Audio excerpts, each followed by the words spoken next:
Actually the top server so far in this conference. Has always been a very consistent server here for UST, even back during her time. Good serve. Busaran. Makulangan to Tunay. Oh, Carmela Tunay. Starting off strong here in the first set. Actually, talagang eluding the blocker. Bilis ko din ng approach, diba? And ng contact ni Mela Tunay. And you also see yung flick ng kanyang wrist. Yes. That's why the ball goes straight down. Good cover, Busaran. Makulangan. Back to Tunay. Net ball. So if you're UST, I mean, Coach Oji would be really happy because again, UST, I mean, when you see the hole, just bring it there. Hindi mo kailangan lagi powerful. Diba? Good dig, Duterte. Oliveros. Tunay. Off the blockers. Oh, ball good. Good save.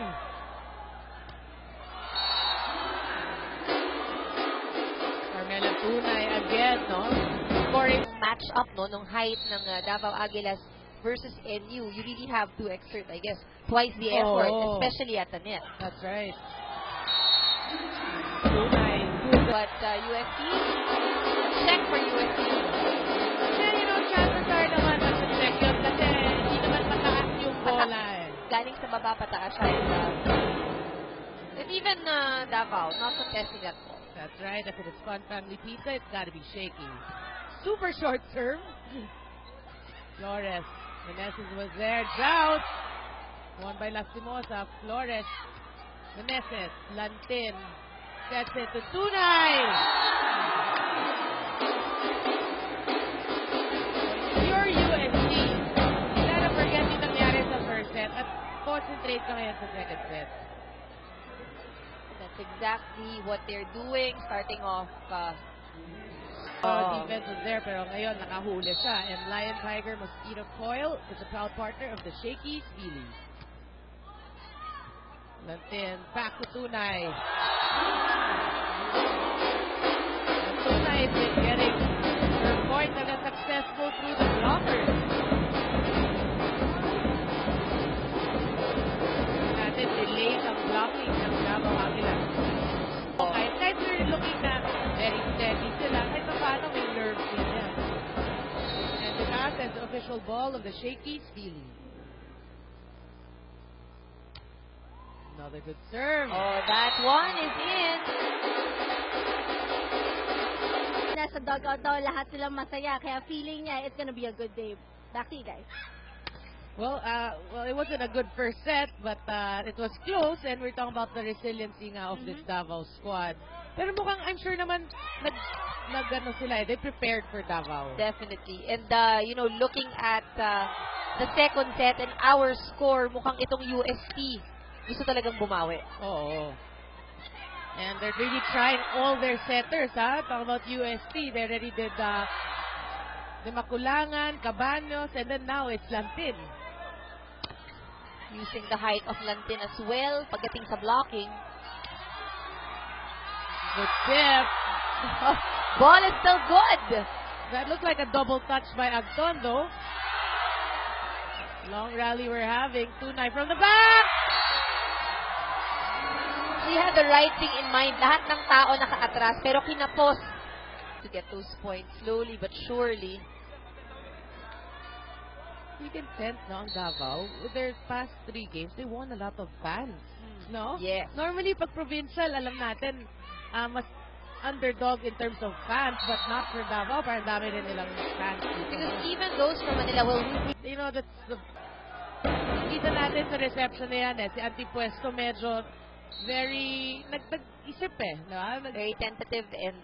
But see, this time, same target for Laure.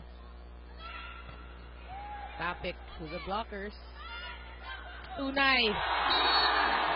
Making a statement with that attack. And UST still ahead. Enjoying an exciting volleyball game. On top of that, may merienda. Oh, the best. Fun family nga eh. At yung merienda yung para sa'yo, para sa family. Oo. Or your friends, whoever you're with. Lastimosa. Good dig by Flores. Raterta. Oh, I think that he's getting into the spiking mode. Tunay once again. The adjustment, or dumarating eh, nandiyan yung adjustment eh, hindi sila napapako. Oh, and Flores, who was that through yung blockers.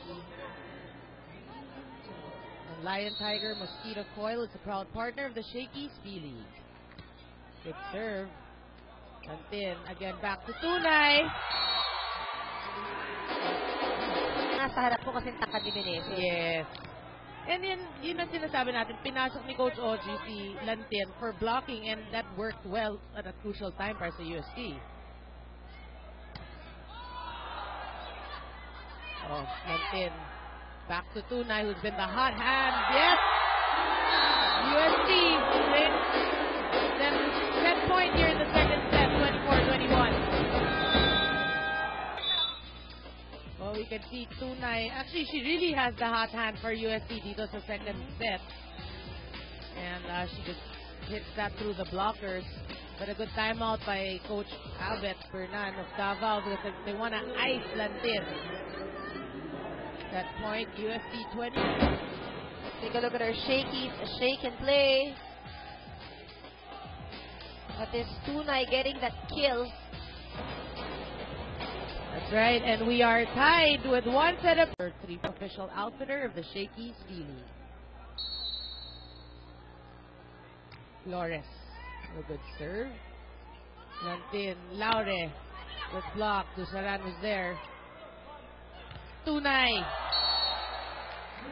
Through the blockers and collision by the net. Gusto lang nangyari kay ating pwesto, diba? Every time that happens talaga, we hold our breath. Yay. Well, A bit of ulit eh. also a good blocker. Yes, that is true. So again, a 1-point lead by UST.